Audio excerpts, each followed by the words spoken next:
Assalamualaikum warahmatullahi wabarakatuh. Perkenalkan nama saya Nur Aziza dengan NIM 2122057. Saya berasal dari kelas PAI 6B. Di sini saya akan membahas tentang materi sewa menyewa dan upah. Yang pertama itu adalah pengertian sewa menyewa. Pengertian sewa menyewa menurut istilah syariah ialah memberikan suatu benda kepada orang lain untuk diambil manfaatnya dengan ketentuan orang yang menerima benda itu memberikan imbalan sebagai bayaran penggunaan manfaat barang yang dipergunakan.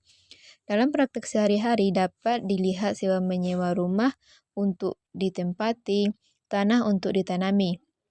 Allah Subhanahu wa taala berfirman dalam Quran surat Al-Baqarah ayat 233, "Dan jika kamu ingin anaknya kepada orang lain, maka tidak ada dosa bagimu memberikan pembayaran dengan cara yang patut." Nah, hadis Rasulullah SAW ini menyatakan yang artinya sesungguhnya Rasulullah SAW pernah berbaikam kepada seseorang dan beliau memberikan upah kepada tukang baikam tersebut. Hadis riwayat Bukhari dan Muslim. Nah, poin kedua adalah hukum sewa menyewa. Hukum sewa menyewa adalah mubah atau boleh sebagaimana disyariatkan dalam Al-Quran, Sunnah, dan Ijma'. Akan tetapi, bila sudah terjadi transaksi, maka hukum pembayaran sewa adalah wajib dan dapat berubah menjadi haram apabila sewa menyewa itu untuk perbuatan maksiat atau yang diharamkan agama. Nah, poin ketiga yaitu rukun dan syarat sewa menyewa. Syarat masing-masing rukun ini, yang pertama itu adalah orang yang menyewa dan yang menyewakan. Yang kedua, benda yang disewakan. Sewa menyewa berakhir atau batal jika benda yang disewakan itu rusak atau hilang sehingga tidak dapat diambil manfaatnya.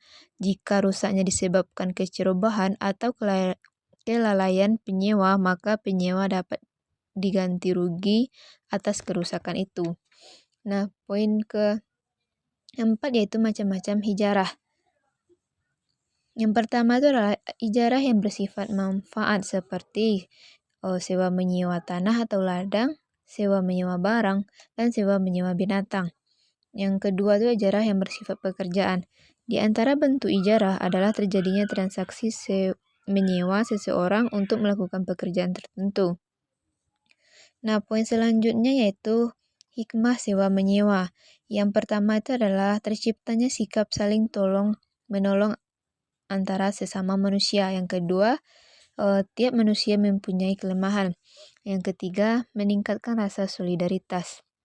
Nah, sekarang kita akan bahas tentang upah. Yang pertama itu adalah pengertian upah. Pemberian upah merupakan bagian dari ijarah yang terbagi menjadi dua macam, yaitu ijarah yang bersifat manfaat dan ijarah yang bersifat pekerjaan. Ijarah yang bersifat manfaat upahnya umpamanya sewa menyewa rumah, toko, kendaraan, pakaian, dan perhiasan. Sedangkan ijarah yang bersifat pekerjaan ialah dengan cara mempekerjakan seseorang untuk melakukan suatu pekerjaan. Nah, poin yang kedua itu adalah dasar hukum upah atau al-jarah. Jumhur ulama berpendapat bahwa ijarah disyariatkan berdasarkan Al-Quran, Ijma', dan dasar hukum undang-undang. Yang pertama itu adalah Al-Quran surat Al-Baqarah ayat 233 yang artinya jika kamu ingin anakmu disusukan oleh orang lain maka tidak ada dosa bagimu apabila kamu memberikan pembayaran menurut yang patut. Bertakwalah kamu kepada Allah dan ketahuilah bahwa Allah Maha melihat apa yang kamu kerjakan. Yang kedua itu adalah landasan ijma'. Umat Islam pada masa sahabat telah berijma' bahwa ijarah dibolehkan sebab bermanfaat bagi manusia. Yang ketiga, dasar hukum undang-undang. Upah merupakan salah satu hak normatif buruh. Upah yang diterima oleh buruh merupakan bentuk prestasi dari pengusaha ketika buruh itu sendiri telah memberikan prestasi pula kepada pengusaha yang telah bekerja.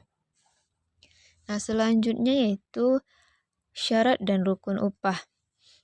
Adapun syarat akad ijarah yang pertama itu adalah pelaku ijarah harus berakad akal kedua belah pihak yang berakad.